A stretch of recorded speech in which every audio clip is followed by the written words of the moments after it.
तो hello good morning everyone. और आज के वीडियो लेक्चर में हम बेसिकली डिस्कस करने वाले हैं केमिकल बॉन्डिंग का नेक्स्ट टॉपिक, जिसका नाम है फजान्स रूल।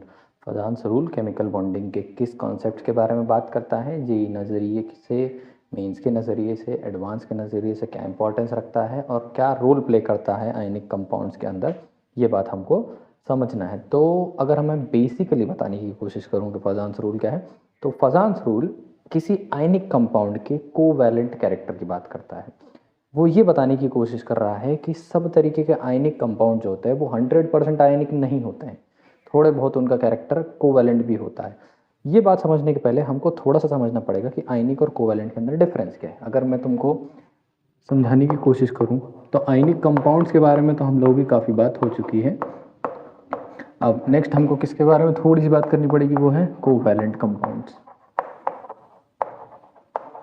तो आयनिक कंपाउंड वो कंपाउंड्स हैं जो आयनिक बॉन्ड से बनते हैं, कोवैलेंट कंपाउंड्स वो कंपाउंड्स वो हैं जो कोवैलेंट बॉन्ड से बनते हैं। ये बड़ी घटिया बात हो गई, ये तो बहुत ही बेसिक डेफिनेशन हो गई, तो सबको ही पता है। यहाँ पे क्या हो रहा है, बेसिकली यहाँ पे हो रही है इलेक्ट्रॉन्स का ट्रांसफ़र हो रहा है। यहाँ पे इलेक्ट्रॉन्स क्या किए जा रहे हैं, ट्रांसफ़र किए जा रहे हैं। यहाँ पे इलेक्ट्रॉन्स की क्या हो रही है, शेयरिंग हो रही है। ये बात हमको बेस ग्राउंड पे पता है कि इलेक्ट्रॉन्स यहाँ पे ट्रांसफ़र किए जा रहे हैं, इलेक्ट्रॉन्स यहाँ पे शेयर किए जा रहे हैं। यहाँ पे हमको पता है कि एक कटायन इन्वॉल्व है और एक अनायन इन्वॉल्व है। यहाँ पे भी इलेक्ट्रोपॉजिटिविटी इलेक्ट्रोनेगेटिविटी के डिफरेंस की वजह से बॉन्डिंग्स बन रहे हैं, ये भी हमको समझ में आया। पर यहाँ पे शेयरिंग हो रही है, शेयरिंग ज़्यादा इंपॉर्टेंस की बात है। कटायन कैसा होता है, पॉजिटिवली चार्ज कोई स्पीशी है, अनायन कोई नेगेटिवली चार्ज स्पीशी है। ठीक है, इसके बीच में क्या है, इसके प्रोटॉन्स है, इसके बीच में क्या है, इसके प्रोटॉन्स है। यहाँ पर इसके इलेक्ट्रॉन्स बैठे हुए हैं, यहाँ पर इसके इलेक्ट्रॉन्स बैठे हुए हैं। ये बात हमको समझ में आती है। ठीक है, अब बेसिकली एक आयनिक कंपाउंड में होने क्या लगता है कि इस तरफ हमारे कटायन का साइज क्या होता है कि थोड़ा इसका चार्ज पॉजिटिवली ज़्यादा स्ट्रांग हो जाता है। हमको पता है कि कटायन कैसे होते हैं, कटायन पॉजिटिवली चार्ज होते हैं, ये बात हमको समझ में आती है। अनायन हमारे कैसे होते हैं, इनका नेगेटिव चार्ज ज़्यादा होता है, इनके अंदर नेगेटिव चार्ज ज़्यादा होगा, ये बात मुझको समझ में आती है। ये पॉजिटिवली चार्ज कटायन क्या करते हैं कि ये पॉजिटिव के चार्ज बेसिकली इस नेगेटिव के चार्ज वाले क्लाउड को, इसके अंदर जो बैठे हुए इलेक्ट्रॉन्स हैं, इनको क्या करना शुरू कर देता है, डिस्टॉर्ट करना स्टार्ट कर देता है। यहाँ पे क्या होना शुरू हो जाएगा, यहाँ पे शुरू हो जाएगा एक फिनोमेना जिसको बोला जाएगा डिस्टॉर्शन। ठीक है, डिस्टॉर्शन ऑफ इलेक्ट्रॉन क्लाउड। यहाँ पे जो इलेक्ट्रॉन का क्लाउड होगा, इसके अंदर क्या होना शुरू हो जाएगा, थोड़ा थोड़ा डिस्टॉर्शन हो जाएगा। बेसिकली इसका शेप कैसा होता है, बेसिकली इसका शेप होता है स्पेरिकल। इसका शेप कैसा होगा, इसका शेप स्पेरिकल होता है और ये नेगेटिवली चार्ज एनायन है। ये पॉजिटिवली चार्ज मेरा क्या है, कटायन। मैं थोड़ा छोटा ड्रॉ कर रहा हूँ इसको, तुमको समझ में आएगा कि मैं ऐसे क्यों कर रहा हूँ। और इसका शेप कैसा होता है, स्पेरिकल होता है। होता क्या है कि इधर से बैठे हुए सारे इलेक्ट्रॉन्स क्या होते हैं कि इस पॉजिटिव की तरफ अट्रैक्ट होना क्या कर देते हैं, स्टार्ट कर देते हैं। ठीक है, इस पॉजिटिव की तरफ अट्रैक्ट होना शुरू कर देते हैं। इस वजह से इसका शेप जो है वो थोड़ा सा क्या हो जाता है, डिस्टॉर्ट हो जाता है, और डिस्टॉर्ट होकर के कुछ ऐसा शेप बना लेता है। किसकी तरफ, हमारे पॉजिटिवली चार्ज कटायन की तरफ इस टाइप का शेप बना लेता है। अब ये तो कटायन है, लेकिन इसके भी तो कुछ इलेक्ट्रॉन्स हैं। इसके इंटरफेरेंस एरिया में आने के बाद क्या होता है कि इलेक्ट्रॉन्स की यहाँ पे माइल्डली क्या होना शुरू हो जाती है, शेयरिंग होना स्टार्ट हो जाती है। ठीक है, यहाँ पे इलेक्ट्रॉन्स की क्या होने लगती है, शेयरिंग होने लगती है। तो instead of being a ionic compound, ionic compound होते हुए भी इसके अंदर क्या होना शुरू हो गया है, इलेक्ट्रॉन शेयरिंग होना स्टार्ट हो गई है।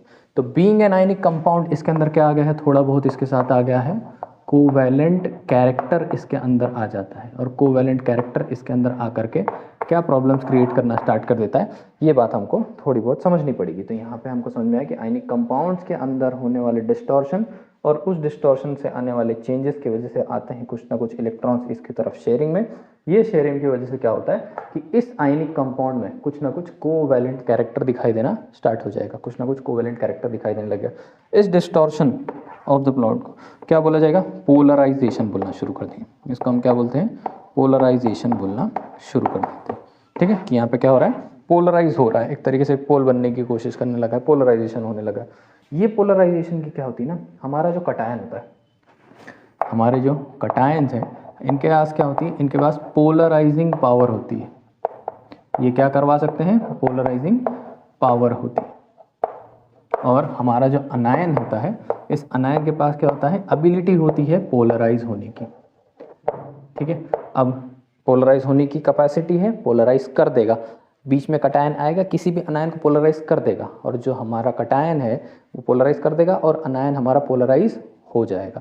ये दोनों लोग पोलराइज करके, पोलराइज हो करके थोड़ा बहुत इसके बीच में क्या ले लेते हैं, थोड़ा बहुत कोवैलेंट कैरेक्टर इसके बीच में दिखा देते हैं। ठीक है, अब कुछ ना कुछ फैक्टर्स होते हैं जो इसके बीच में काम कर रहे हैं।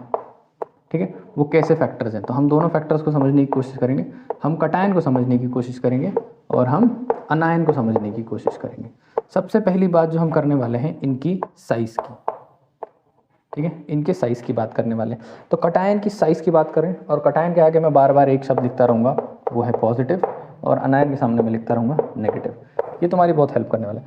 तो कटायन की साइज़ की बात कर रहा हूँ। कटायन का साइज़ जितना स्मॉल, साइज़ जितना स्मॉल, उसका पोलराइजिंग पावर, उसका पोलराइज कर देने का पावर उतना ही ज़्यादा होता है। साइज़ जितना उसका छोटा होता है, साइज़ जितना कम होगा, पोलराइज कर देने की उसकी पावर उतनी ही ज़्यादा होने वाली है। अब ये देखो, इसके अंदर तुमको दिखाई दे रहा है कि उस कॉर्नर में जहाँ से कहानी स्टार्ट हो रही है, तो हमारे पास हाइड्रोजन है, फिर लिथियम है, और धीरे धीरे धीरे धीरे नीचे की तरफ हम बढ़ रहे हैं।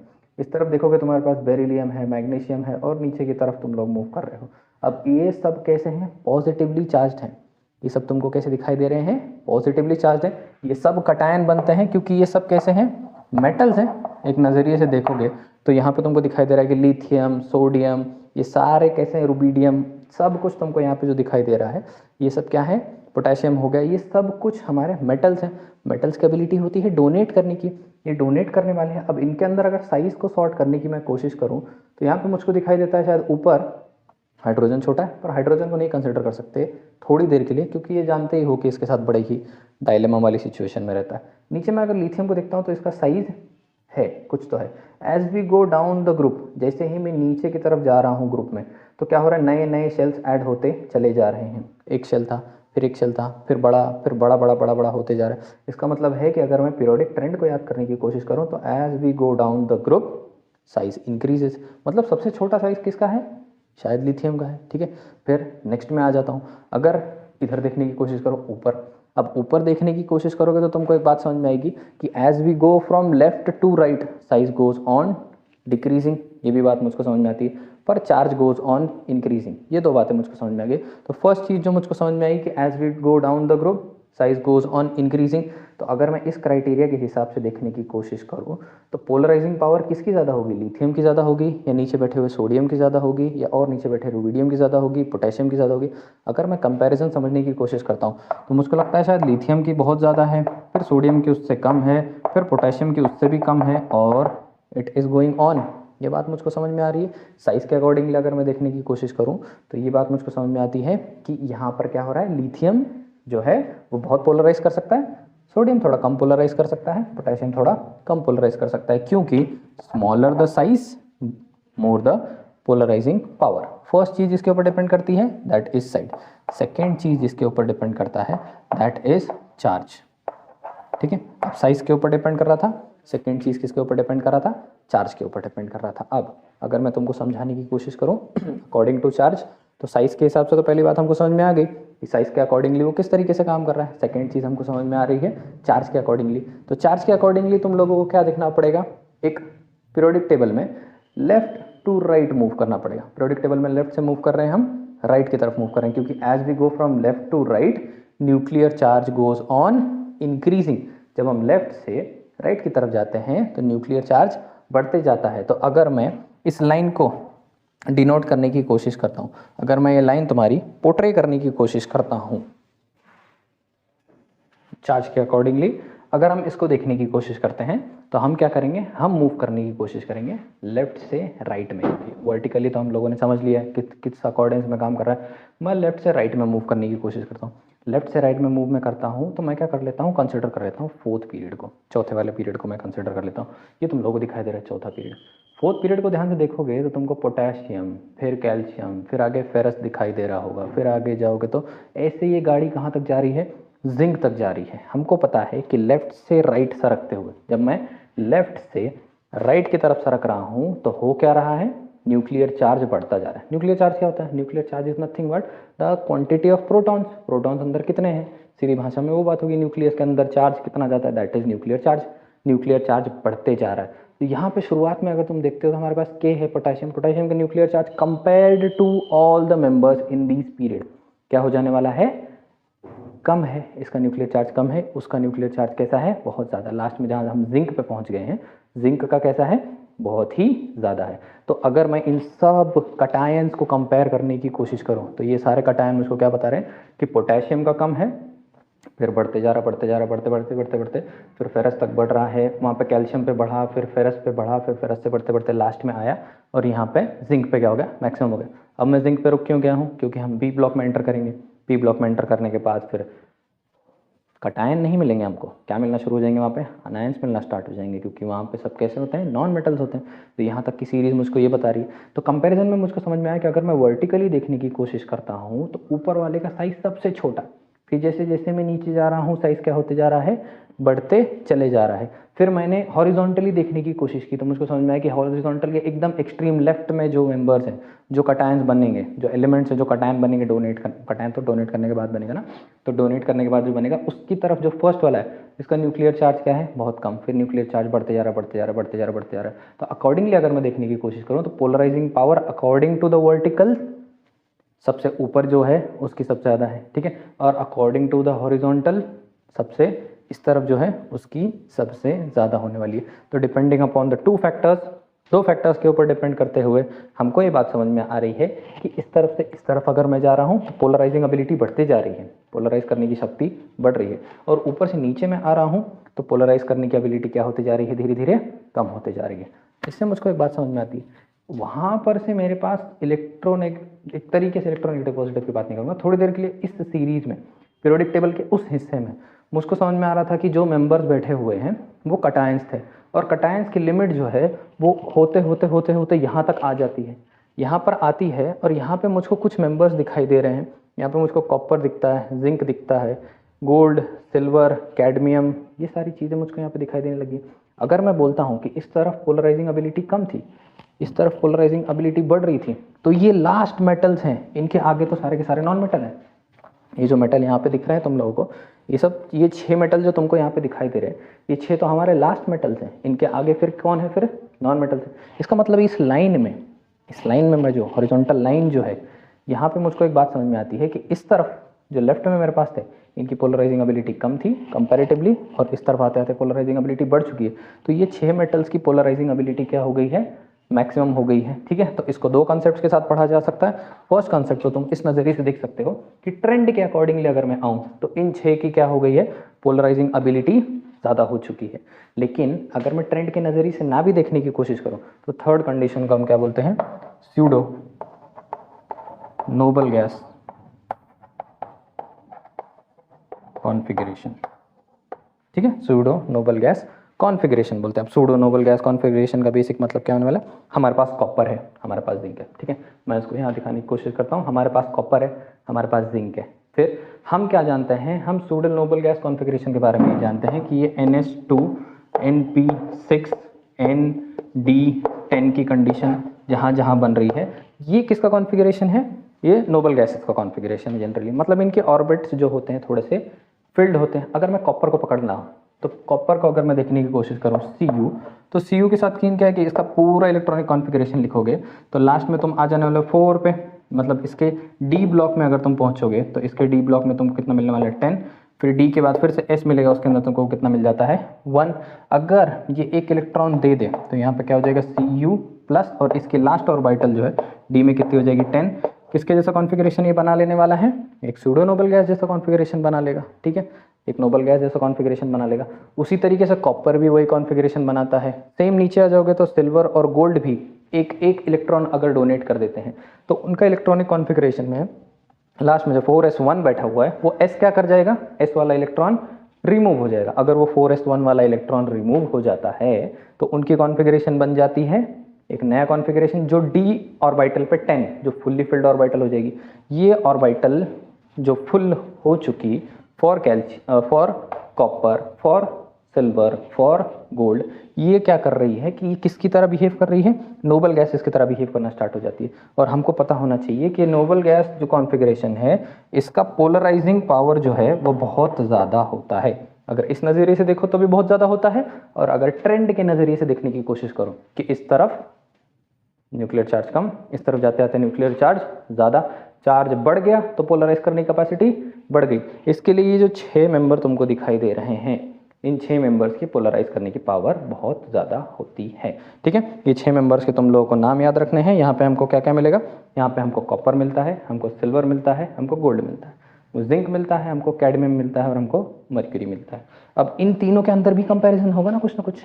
ठीक है, एक तो इधर है और एक उसके बाद है, एक फिर नीचे है, फिर उसके बाद एज वी गो डाउन, नीचे जैसे जैसे हम जा रहे हैं वैसे वैसे क्या हो रहा है, पावर पोलराइज करने की कम हो रही है। उस तरफ जैसे हम जा रहे हैं पोलराइज करने की पावर बढ़ रही है। तो ऊपर एकदम लेफ्ट और एकदम ऊपर जो बंदा बैठा हुआ है उसकी पोलराइज करने की पावर कुछ तो होगी, और उस तरफ जो बैठा हुआ है उसकी पोलराइज करने की पावर कुछ तो होगी।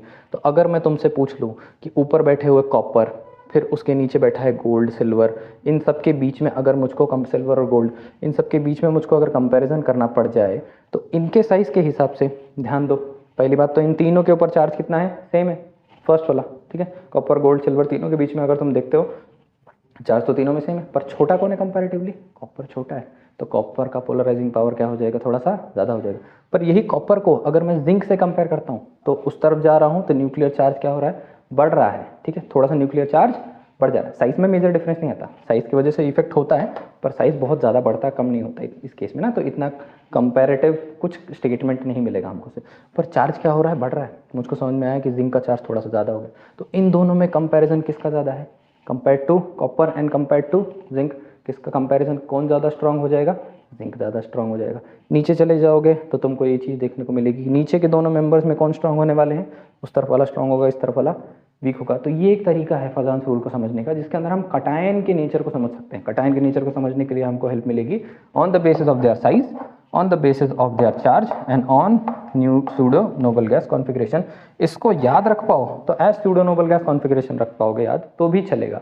इसके बारे में बात कम होती है बुक्स में। ठीक है, नोबल गैस कॉन्फ़िगरेशन के सिर्फ इतना याद रखो कि चार्ज जब उस पर चढ़ेगा, बेसिकली जब वो अपना इलेक्ट्रॉन दे देगा, जैसे नीचे लास्ट में देखोगे तो यहाँ पे लास्ट में ये तो 4d10 और फिर कॉपर का होना चाहिए था 4s1। ठीक है, लिए अपना जब एक इलेक्ट्रॉन दे देगा, अपना एक इलेक्ट्रॉन दिया तो इसके ऊपर पॉजिटिव चार्ज आ गया, ये 4s1 ऑर्बिटल से जा चुका है। इसकी लास्ट ऑर्बिटल क्या हो गई, 4d10। क्या मिल गया हमको, देखो किसके जैसा कॉन्फ़िगरेशन हो गया, एक नोबल गैस जैसा कॉन्फ़िगरेशन हो गया।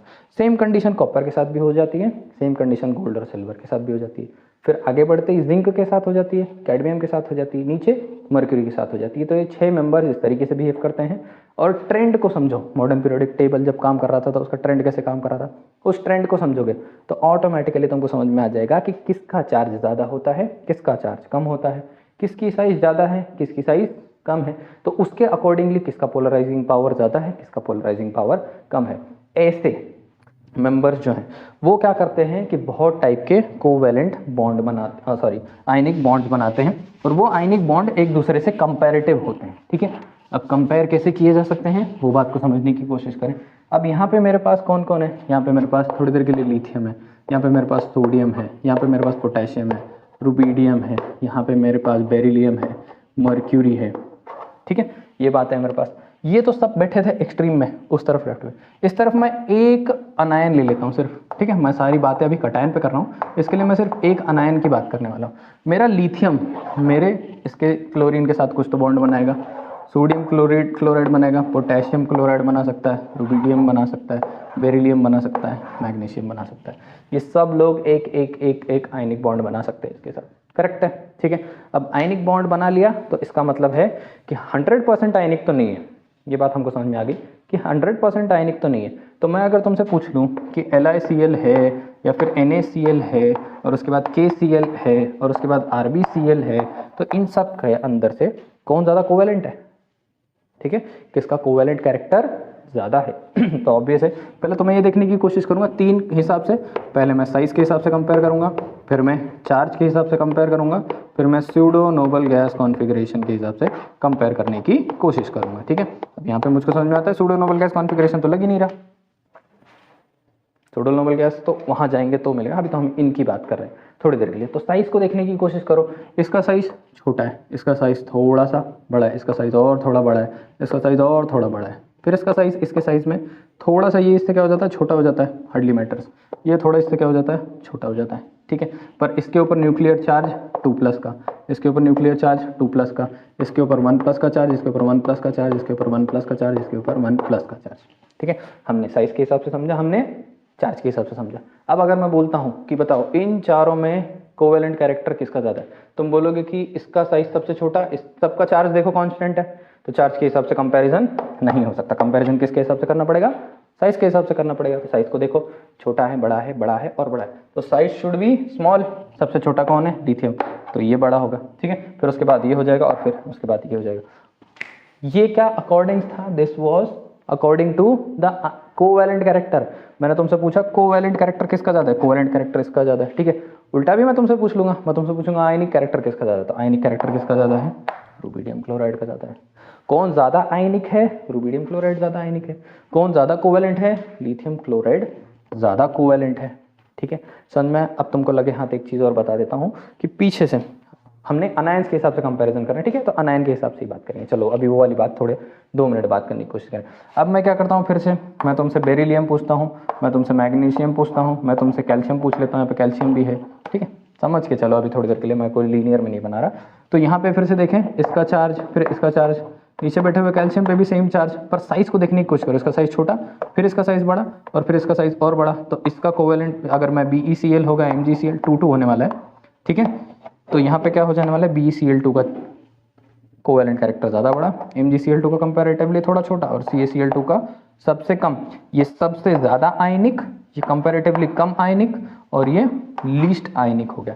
सबसे ज़्यादा कोवेलेंट कैरेक्टर रखेगा, सबसे कम आयनिक कैरेक्टर रखेगा, सबसे ज़्यादा कोवेलेंट कैरेक्टर, सबसे कम आयनिक कैरेक्टर, सबसे ज़्यादा आयनिक कैरेक्टर, सबसे कम कोवेलेंट कैरेक्टर। इस सीरीज में तो ये काम करता है वाइस वर्सा, ठीक है। तो इस तरीके से ये काम कर रहा है। अब अगर कंपैरिजन इसके बीच में हो जाएगा और इसके बीच में हो जाएगा, ऐसे लाइंस बनते चलेंगे और तुमको देख देख करके बताना पड़ेगा कि किसका कैरेक्टर ज़्यादा है, किसका कैरेक्टर कम है, कौन ज़्यादा अच्छे से काम कर रहा है, कौन ज़्यादा आयनिक है और कौन ज़्यादा कोवेलेंट है, ठीक है। तो ये किसकी बात हुई, हमने देखा अकॉर्डिंग टू द कटायंस, हमने कटायंस के हिसाब से देखने की कोशिश करा, हमने कटायंस को समझा कि इनके बारे में क्या हाल है, ठीक है। हम क्या समझने की कोशिश करते हैं कि कोवेलेंट कैरेक्टर का अनायंस के साथ क्या लेना देना है, ठीक है। हम अनायंस को भी देखने की कोशिश करते हैं। ध्यान देना, बहुत इंपॉर्टेंट, बहुत इंटरेस्टिंग टॉपिक है। According to the anions, anions के हिसाब से देखने की कोशिश करें। अब अगर ये कटायन है, पॉजिटिवली चार्ज है, और ये एक अनायन है, नेगेटिवली चार्ज है, साइज देखो इसका, ये केस हो गया और ये देखो ये केस हो गया। अब तुमको क्या लगता है कि किसके अंदर पोलराइजेशन ज़्यादा हो सकता है? ऑब्वियस है कि जिसका साइज बड़ा होगा उसका पोलराइजेशन ज़्यादा होने वाला है। तो साइज जितना ज़्यादा, पोलराइजेशन भी उतना ही ज़्यादा, ठीक है। और कोवेलेंट कैरेक्टर भी उसका क्या हो जाएगा, उतना ही ज़्यादा हो जाने वाला है। पहली चीज़ मुझको समझ में आई, ठीक है। तो किसके अकॉर्डिंगली हम इसको देखते हैं, पहले साइज के अकॉर्डिंगली देखते हैं। सेकेंड चीज़ मैं तुमको दिखाने की कोशिश करता हूँ कि यहाँ पे क्या होएगा। सेकेंड चीज़ अकॉर्डिंग टू चार्ज। अब अगर इमेजिन करो कि इसके अंदर बहुत सारा चार्ज है, ठीक है। अगर मैं इमेजिन करने की कोशिश करता हूँ कि इसके अंदर बहुत सारा चार्ज है, तो ये बहुत सारे चार्ज की वजह से मुझको क्या हेल्प मिलने वाली है कि इसका पोलराइजेशन होने की एबिलिटी जो है वो और ज़्यादा हो जाएगी, ठीक है। इसके अंदर 2 ही चार्ज है, कितना पोलराइज होगा, ठीक है। तो चार्ज जितना ज़्यादा, पोलराइजेशन फिर से उतना ही ज़्यादा, और कोवेलेंट कैरेक्टर भी उतना ही ज़्यादा। और लगे हाथ ये भी लिख लो कि आयनिक कैरेक्टर उतना ही कम, ठीक है। और चार्ज जितना कम, पोलराइजिंग पावर उतनी ही कम, और कोवेलेंट कैरेक्टर भी उतना ही कम। तो अनायन के केस में हमारा किस पे चलता है कंडीशन, हम बात करते हैं साइज से, और हम सेकंड बात करते हैं उसके ऊपर लगे हुए चार्ज के साथ, ठीक है। हम बात करते हैं चार्ज के साथ। अब ये कंडीशन बन गई, तो फिर से मैं तुमको वही बताने की कोशिश करूंगा इन द सेम अकॉर्डेंस। आप लोग क्या करने की कोशिश करो कि 17th ग्रुप को कंसिडर करने की कोशिश करो। ये 17th ग्रुप है, ठीक है।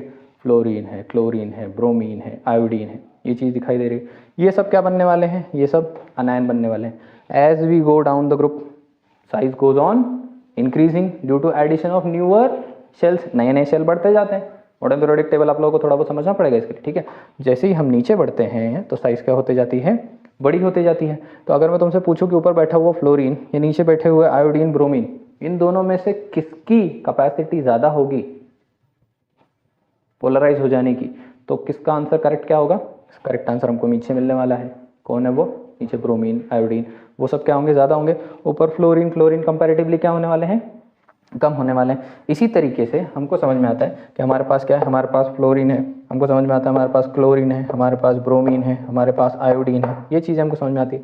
मैं क्या करता हूँ कि ये सब किससे बॉन्ड बना सकते हैं, थोड़ी देर के लिए इमेजिन कर लेता हूँ, ये सब किससे बॉन्ड बना सकते हैं, जा करके सोडियम से बॉन्ड बना सकते हैं। तो यहाँ पे क्या बन जाने वाला है? NaF बन जाएगा, NaCl बन जाएगा, और उसके बाद NaBr बन जाएगा, और NaI बन जाएगा। ठीक है, ये सब अनायंस किसी एक, कोई भी हो सकता है, पोटेशियम भी हो सकता है, कोई ज़रूरत नहीं, मैंने एग्जांपल के लिए लिया हुआ है। ठीक है, अब इन चारों में से किसका कोवेलेंट कैरेक्टर ज़्यादा है?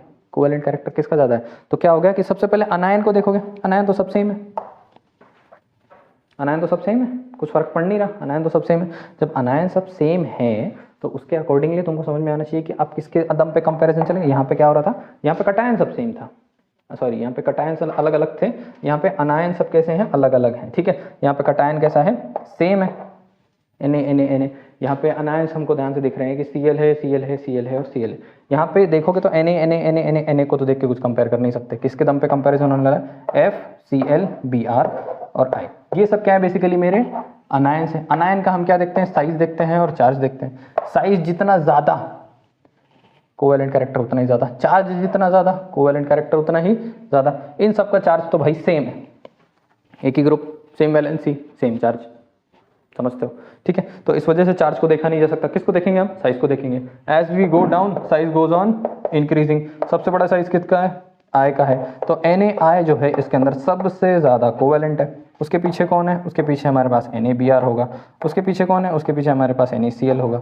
उसके पीछे कौन होगा? उसके पीछे हमारा NaF होने वाला है। ठीक है, ये बात समझ में आई कि अकॉर्डिंग टू अगर मैं साइज देखने की कोशिश करूं तो मुझको ये आंसर मिलने वाला है। ठीक है, अब यहाँ पे अगर हम ऐसे कंपैरिजन करने की कोशिश करेंगे ऑक्सीजन में और फ्लोरीन में, किसी का ऑक्साइड और किसी का फ्लोराइड, सोडियम का, मैग्नीशियम का, एग्जाम्पल के लिए थोड़ी देर के लिए किसी चीज़ का ऑक्साइड, ठीक है, और उसी चीज़ का फ्लोराइड अगर मैं कंपेयर करने की कोशिश करता हूँ तो ऑक्साइड ज़्यादा कोवेलेंट होगा या फ्लोराइड ज़्यादा कोवेलेंट होगा? ठीक है, तो अगर मैं देखूं तो पहले ऑक्सीजन आता है और फिर फ्लोरीन आता है। I am moving from left to right, as I am moving from left to right charge goes on increasing.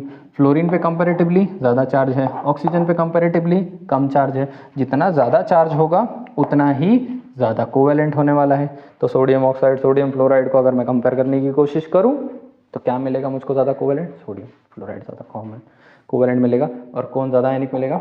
Oxide ज़्यादा आयनिक मिलने वाला है। ठीक है, तो ये बात समझ में आई हमको according to the periodic table, according to the modern periodic table and its trend, उसके ट्रेंड के हिसाब से ये कुछ इस तरीके से काम करता है। अब तो पढ़ने की ज़रूरत क्या पड़ेगी? अब यहाँ पे एक छोटी सी बात आ जाती है और वो बातें मुझको तुमको बताना बहुत इंपॉर्टेंट है, क्योंकि उसी के ऊपर क्वेश्चन बनते हैं। JEE में भी देखोगे और तुम्हारे स्कूल्स में भी देखोगे तो उसके ऊपर बहुत क्वेश्चन डेवलप होते हैं। क्योंकि तुम जानो केमिस्ट्री के साथ सीन क्या है कि रेगुलर पैटर्न में आने वाली चीज़ों पे सवाल कम उठेंगे, एक्सेप्शनल केसेस पे सवाल ज़्यादा उठ जाएंगे। ठीक है, एक्सेप्शनल कंडीशंस पे ज़्यादा सवाल उठ जाएंगे। तो अगर कहीं पे ऐसा लिखा रहेगा Fe2O3 और कहाँ पे Ag लिखा होगा Ag लिखा होगा, तो यहाँ पे मेरे पास क्या है? यहाँ पे मेरे पास समझने की कोशिश करो, ऐसे नहीं बताओ तुमको, डायरेक्टली कंपेयर करके बताता हूँ। तुम समझ लो कि तुम्हारे पास आयरन है, आयरन ऑक्साइड, और वहाँ पे मेरे पास क्या है? Silver oxide. ठीक है, तो कौन ज़्यादा कोवेलेंट है? वो सूडो नोबल गैस कॉन्फिगरेशन में बैठे हुए लोग हैं या फिर वो एकदम एक्सट्रीम में है, तो इन दोनों के कंपैरिजन में वो ज़्यादा कोवेलेंट, ये ज़्यादा आयनिक हो जाने वाला है। मेरे पास नेक्स्ट में मुझको देखोगे तुम लोग, मेरे पास क्या होगा? मेरे पास एल्यूमिनियम ऑक्साइड है और वहाँ पे मेरे पास जिंक ऑक्साइड है या फिर कॉपर ऑक्साइड है, तो कौन ज़्यादा कोवेलेंट है? फिर से कॉपर ऑक्साइड ज़्यादा कोवेलेंट है, क्योंकि मैं कहाँ मूव कर रहा हूँ? मैं राइट की तरफ मूव कर रहा हूँ। राइट वाले ज़्यादा कोवेलेंट कैरेक्टर बनाते हैं, कम आयनिक कैरेक्टर बनाते हैं, वो ज़्यादा कोवेलेंट है, और ये कम कोवेलेंट कैरेक्टर रखता है। इसका मतलब ये ज़्यादा आयनिक कैरेक्टर रखता है, वो कम आयनिक कैरेक्टर रखता है। ऐसे तुम कंपेयर करके पूरी स्टेटमेंट को समझ सकते हो, बहुत सिंप्लीफाइड है। लेकिन प्रॉब्लम कहीं और आ जाती है, प्रॉब्लम आ जाती है प्रॉपर्टीज़ में। तुम लोगों ने कल एक चीज़ पढ़ी थी, वो थी प्रॉपर्टीज़ ऑफ आयनिक कंपाउंड, जिसके अंदर तुम लोगों ने किसके बारे में बात की थी? उनके क्रिस्टल स्ट्रक्चर के बारे में बात की। सेकेंड चीज़ तुम लोगों ने उसके मेल्टिंग पॉइंट और बॉइलिंग पॉइंट के बारे में बात की। थर्ड चीज़ तुम लोगों ने उसकी सॉल्युबिलिटी के बारे में बात की थी, ठीक है। फोर्थ चीज़ तुम लोगों ने उनकी कंडक्टिविटी के बारे में बात की थी। फिफ्थ चीज़ तुम लोगों ने उनके सॉल्युबिलिटी हो गया, कंडक्टिविटी हो गया। अब यहाँ पे एक कलर इम्पार्टिंग भी बात आ जाती है थोड़ी सी इस केस में, कलर इम्पार्टिंग नेचर की बात आ जाती है, ये भी समझना इस केस में ज़रूरी हो जाएगा। अगर मैं तुमसे पूछ लेता हूँ, मैंने तुम लोगों से अभी बताया था कि लिथियम क्लोराइड है, फिर सोडियम क्लोराइड है, उसके बाद मैं नीचे ले गया था पोटेशियम क्लोराइड है, रुबिडियम क्लोराइड है, रुबिडियम क्लोराइड है, ये सारी बातें की। मैंने तुम लोगों ने मुझको बोला कि ये सबसे ज़्यादा कोवैलेंट, ये उससे थोड़ा सा कम, ये उससे कम, ये उससे कम, तो ये मैक्सिमम कोवैलेंट है, इसका कोवैलेंट नेचर मैक्सिमम है, ये मिनिमम है कंपैरेटिवली इन सब के बीच में, ये मिनिमम कोवैलेंट है, ये बात मान रहे हो, ठीक है। तो इसका मतलब है कि ये मैक्सिमम आयनिक है, इसका आयनिक नेचर मैक्सिमम है, और इसका आयनिक नेचर कैसा है, मिनिमम आयनिक है। इसका नेचर कैसा है, मिनिमम आयनिक है, ये बात समझते हो। अभी हमने इसके ऊपर बात की थी, ये बात तुमको समझ में आनी चाहिए। अगर मैं बोलता हूँ कि LiCl की मैं बात कर लूँ, लिथियम क्लोराइड की, तो लिथियम क्लोराइड कोवैलेंट बहुत है और आयनिक कम है, ठीक है। तो और सोडियम क्लोराइड थोड़ा सा बैलेंस्ड है इनके बीच में, रुबिडियम क्लोराइड मैक्सिमम आयनिक है और मिनिमम कोवैलेंट है। ये सारी प्रॉपर्टीज़ किसकी थी, आयनिक कंपाउंड्स की। आयनिक कंपाउंड्स अच्छे क्रिस्टल स्ट्रक्चर बनाते हैं, तो इन चारों में सबसे अच्छा क्रिस्टल स्ट्रक्चर किसका होगा, जो सबसे ज़्यादा आयनिक होगा। तो सबसे ज़्यादा आयनिक कौन है, ये है सबसे अच्छा क्रिस्टल स्ट्रक्चर इसका, फिर थोड़ा कम, फिर थोड़ा कम, और फिर सबसे कम हो जाएगा। थोड़ी देर के लिए ऐसे बोल सकता हूँ, ठीक है। सबसे ज़्यादा बॉइलिंग पॉइंट और मेल्टिंग पॉइंट किसका होगा, जो सबसे ज़्यादा आयनिक होगा। सबसे ज़्यादा आयनिक कौन है, रुबिडियम क्लोराइड, इसका मेल्टिंग पॉइंट बॉइलिंग पॉइंट ज़्यादा होगा, फिर उससे कम KCl का होगा, उससे भी कम NaCl का होगा, और LiCl का इन सब में सबसे कम हो जाने वाला है, ठीक है। सॉल्युबिलिटी हम दो केसेस में देख रहे थे। सॉल्युबिलिटी के साथ एक खास बात है, सॉल्युबिलिटी किस में होती है, पोलर सॉल्वेंट्स में और नॉन पोलर सॉल्वेंट्स में। पोलर सॉल्वेंट्स में होती है और नॉन पोलर सॉल्वेंट्स में होती है। पोलर सॉल्वेंट में हमारे पास कौन है, वाटर है। इमेजिन करते थोड़ी देर, यहाँ पे मैं ले लेता हूँ CH3COOH। तुमसे क्वेश्चन आ जाएगा, ये चार चीज़ें दी होंगी, और तुमसे पूछेंगे कि सबसे ज़्यादा इनमें से वाटर में कौन जल्दी डिसॉल्व होएगा, या मैक्सिमम सॉल्युबिलिटी वाटर में किसके साथ है। तो वाटर में तो सबसे ज़्यादा वही डिसॉल्व होएगा जो सबसे ज़्यादा आयनिक है, और सबसे ज़्यादा आयनिक अकॉर्डिंग टू द साइज यहाँ पे कौन है, रुबिडियम क्लोराइड। तो ये वाटर में बहुत अच्छे से डिसॉल्व हो जाने वाला है comparatively to lithium chloride. Lithium chloride क्या होगा, सबसे कम डिसॉल्व होगा। अगर ये कंडीशन है तो मुझको बताओ कि इसमें कौन सबसे ज़्यादा जल्दी डिसॉल्व होगा, जो सबसे कम आयनिक है, जो नॉन पोलर सॉल्वेंट है, वो किसके अंदर ज़्यादा होंगे, कोवैलेंट वाले उसके अंदर जल्दी से डिसॉल्व होते हैं। तो सबसे ज़्यादा CH3COH में कौन डिसॉल्व हो जाएगा, LiCl सबसे ज़्यादा डिसॉल्व हो जाएगा, और RbCl क्या हो जाएगा, सबसे कम डिसॉल्व होने वाला है उस केस में, ठीक है। नेक्स्ट, कंडक्टिविटी किसकी ज़्यादा होगी, जो सबसे ज़्यादा आयनिक है। सबसे ज़्यादा आयनिक कौन है, ये है। कंडक्टिविटी इस केस में क्या हो जाएगी, थोड़ी सी मार खा जाने वाली है। कोवैलेंट कैरेक्टर के ऊपर कलर इम्पार्टिंग नेचर के साथ एक खास बात याद रखो कि कोवैलेंट कैरेक्टर जितना ज़्यादा, कलर उतना ही क्या हो जाता है, डार्क हो जाता है। कलर उतना ही क्या होता है, कंपाउंड का डार्क हो जाता है। तो इस केस में सबसे ज़्यादा कोवैलेंट कैरेक्टर किसका है, लिथियम क्लोराइड का। सबसे ज़्यादा डार्क कौन मिलने वाला तुमको, ये कंडीशन बनने वाली, ठीक है। इतना कलर इम्पार्टिंग और इन सब चीज़ों के बारे में हमको पता होना चाहिए। अब इससे related real life questions develop होते हैं। अब इससे रिलेटेड जो रियल लाइफ क्वेश्चंस डेवलप होते हैं उनको ध्यान से देखने की कोशिश करो कि तुमको लिथियम क्लोराइड बोल देंगे, बेरिलियम क्लोराइड बोल देंगे, ठीक है। फिर तुमको लिथियम क्लोराइड हो गया, बेरिलियम क्लोराइड हो गया, फिर आगे ऐसे ऑप्शंस दे सकते हैं according to left to right, ठीक है। हम क्या मूव करने की कोशिश कर रहे हैं, लेफ्ट टू राइट मूव करने का। कभी तुमको बेरिलियम क्लोराइड बोल देंगे, और तुमको मैग्नीशियम क्लोराइड बोल देंगे, फिर आगे जाओगे तुमको कैल्शियम क्लोराइड बोल देंगे, ठीक है।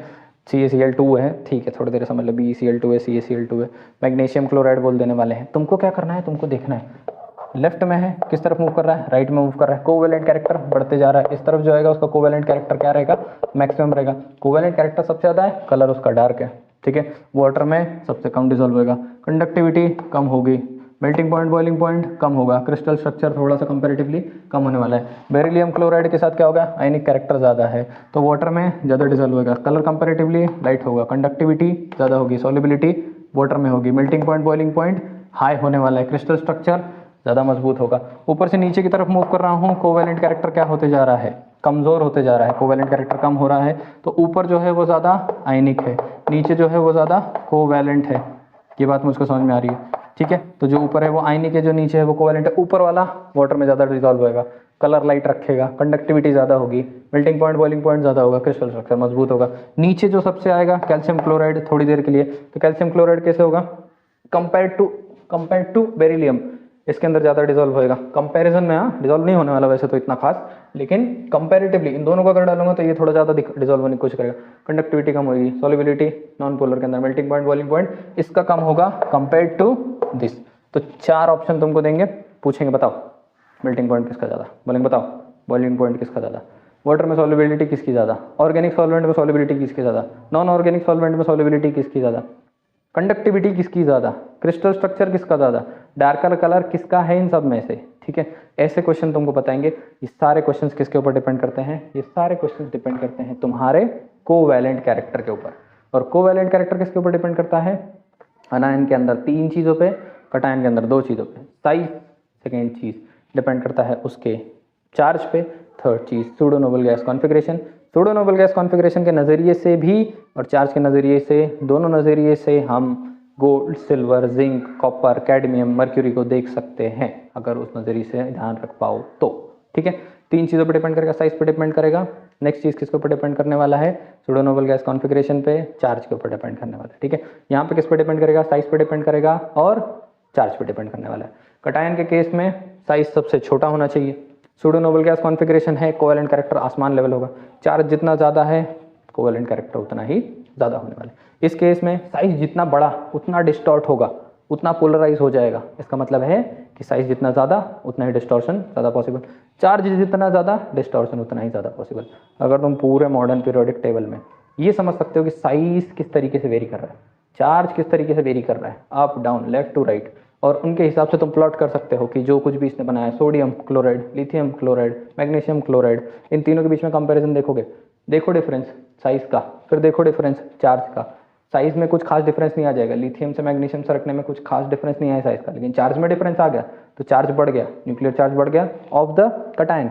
तो क्लोराइड इसका भी, क्लोराइड उसका भी, क्या हो गया, इसका चार्ज ज़्यादा है, इसका चार्ज ज़्यादा है, इसने क्लोराइड बनाया, उसका चार्ज कम है, उसने भी क्लोराइड बनाया, क्या हुआ, ये ज़्यादा कोवैलेंट हो गया, वो कम कोवैलेंट है तो वो ज़्यादा आयनिक हो गया। अगर ज़्यादा आयनिक हो गया तो ये सारी प्रॉपर्टीज़ के ऊपर एक तरीके से काम करेंगी, इसके ऊपर ये सारी प्रॉपर्टीज़ एक दूसरे तरीके से काम करने लगेंगी। अगर इन सारी प्रॉपर्टीज़ और इस सारे चक्रव्यूह को अगर समझ लो तो फजांस रूल बहुत आसान हो जाएगा। और मानो ना मानो तुम्हारे JEE नीट के अंदर इसके ऊपर क्वेश्चन दिखने की बहुत हाई प्रोबेबिलिटी होती है, तुम्हारे बोर्ड के पेपर्स में इसके ऊपर क्वेश्चन देखने की प्रोबेबिलिटी होती है। और सबसे ज़्यादा ज़रूरी तो है तुम्हारी अंडरस्टैंडिंग केमिस्ट्री को लेकर के, तुमको केमिस्ट्री के बारे में पता होना चाहिए, तुमको पता होना चाहिए कि केमिस्ट्री काम कैसे करती है। अगर तुम फजांस रूल को समझोगे तो तुमको रियलिटी में समझ में आएगा कि ये अलग अलग कंपाउंड अलग अलग बिहेवियर दिखाते क्यों हैं, कोई उसमें डिसॉल्व हो जा रहा है, कोई उसमें डिसॉल्व हो जा रहा है, कोई कुछ कर रहा है तो कोई कुछ कर रहा है। ये सब चीज़ें फजान के रूल्स के अंदर अच्छे से हमको समझ में आती है, related to all these properties, ठीक है। So this was all about Fajans rule. इससे रिलेटेड हम कुछ क्वेश्चन न्यूमेरिकल्स भी करने वाले हैं इनटू द एक पेन टाइप लेक्चर बनाने की कोशिश करूंगा मैं उसके ऊपर, या फिर लाइव ही करूंगा ऐसे ही। तो उनके अंदर हम बहुत सारे क्वेश्चंस देखेंगे, जिसके अंदर सारे क्वेश्चंस रैंडम आएंगे। इसके अंदर हमने इसके पहले देखा ना आयनिक कंपाउंड की प्रॉपर्टीज़ पे क्वेश्चंस, ये वो सारे क्वेश्चन से मिक्स हो करके आना शुरू हो जाएंगे, ठीक है। तो मिक्स होने के बाद तुमको उसके साथ कैसे डील करना है, अपनी एंजाइटी से कैसे डील करना है, सारे ब्लॉक्स को कैसे फिट करना है प्रॉपरली, अपनी सेंस को कैसे मेंटेन करना है, वो सब हम वहाँ पे कोशिश करेंगे समझने की। So this was all in Fajans rule. आज के लेक्चर के लिए इतना ही है। कल हम आगे पढ़ने वाले हैं, कुछ और लूज डॉट स्ट्रक्चर्स और भी तरीके पढ़ेंगे। उसके बाद हम मूव करने वाले हैं कोवैलेंट कंपाउंड्स के ऊपर, और कोवैलेंट कंपाउंड्स में देखेंगे कि वो किस तरीके से बिहेव करें। So this is all for today. So see you in the next lecture. तब तक के लिए बाय बाय।